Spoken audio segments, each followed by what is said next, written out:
happened in November 2019. I have been running a small pizza store in the neighborhood for a long time. I got an order call around 12 p.m. which came from an apartment building number B201, which was located in a remote area.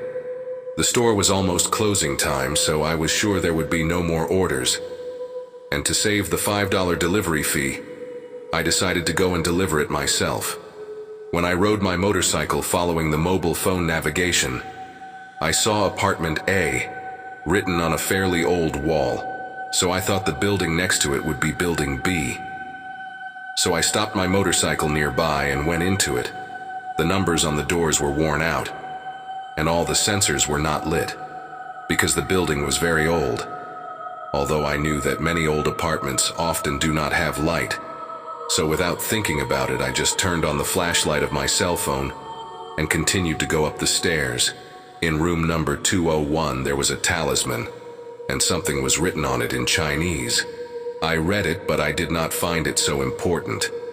I checked if the room number was correct or not, and knocked lightly on the door. I heard a woman answer from the front, and I heard the sound of people standing. Then I thought someone was coming from the living room. I could hear the creaking of the floor very well when she walked, probably because it was an old apartment. I was thinking that they did not even need to look for the wallet because they already paid. Maybe there was some other reason. Thinking this, I decided to wait a while. So I waited for 3 more minutes in the dark, but there was no sign of people coming out. I knocked on the door again and rang the doorbell. But even after that, there was no response from the house. But from inside, I heard some people laughing.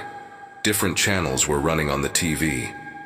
I thought that the person must be in the bathroom. And again I knocked on the door, but no one answered. I could not wait anymore, so I called that number. Luckily, the call got connected immediately. I said, "Pizza delivery, please open the door." It seemed that the person who ordered the pizza wanted to give it to his kids at home for breakfast, and he was working overtime till late night. He said, "I am at work right now. Our apartments are in AB section and A2 is in B2 section. I think you have gone to the wrong apartment. People often get confused, but A2 and B2 buildings will be demolished soon, so no one lives there right now."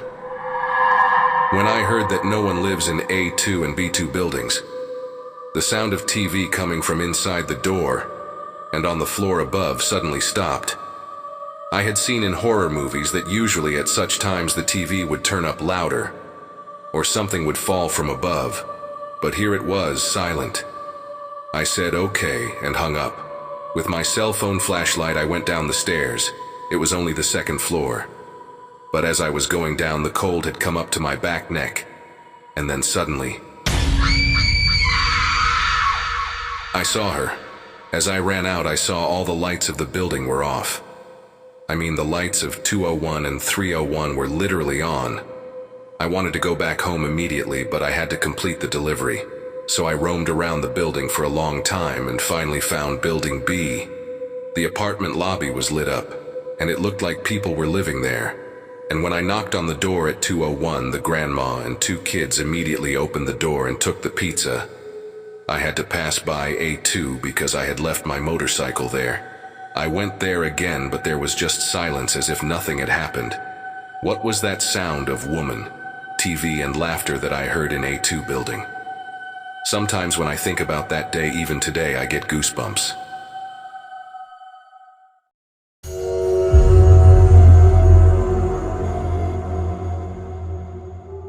During the college days, I got a job delivering pizzas late at night. Typically, I would work until about 2 a.m. It was a shitty job, and the shop was extremely dirty and falling apart. But I typically made really good tips, so it was worth it. I was 20 at the time, and it's summertime in Florida, so even at night, it's still fairly warm.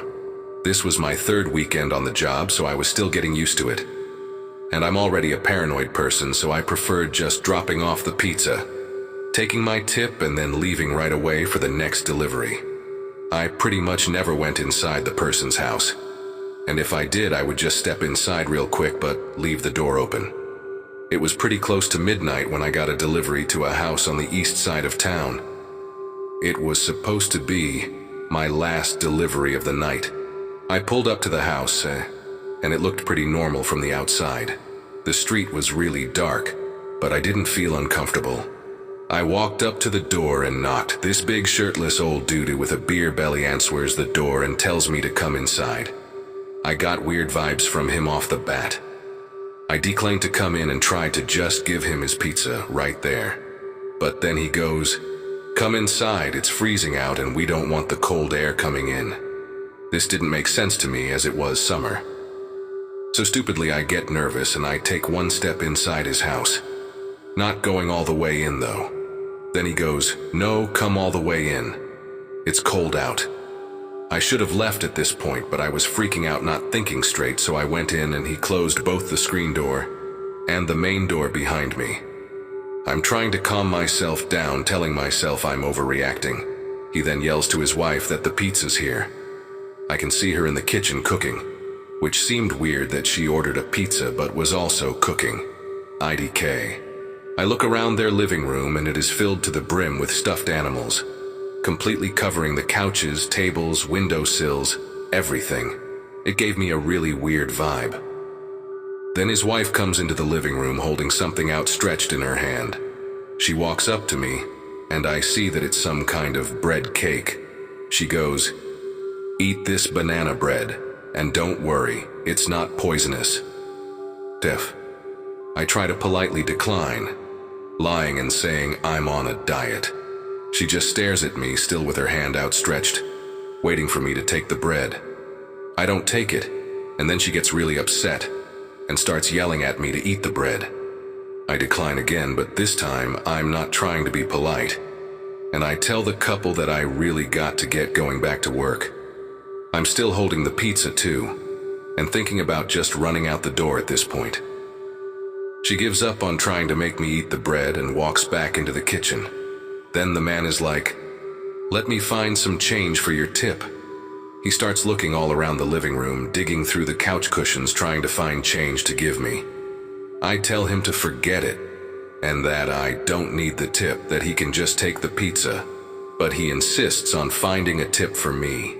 He spends the next several minutes searching his stuffed animal-infested living room for change. And I start to think to myself that they're trying to stall me. Most people have the tip ready when I get to their house. I was so worked up at this point that I just tell the dude I'm leaving and start to open the door. He took his pizza and gave me a few quarters that he found. I booked it out of there and went back to the shop. I shared the unsettling encounter with my supervisor, but to my dismay, he showed no concern and simply assigned me another delivery. My frustration and anger were palpable. The enigma of that couple lingers in my mind to this day. Were they truly sinister, or merely victims of their own social ineptitude? I may never unravel the mystery, but one thing is certain. I vowed never to return to that house again.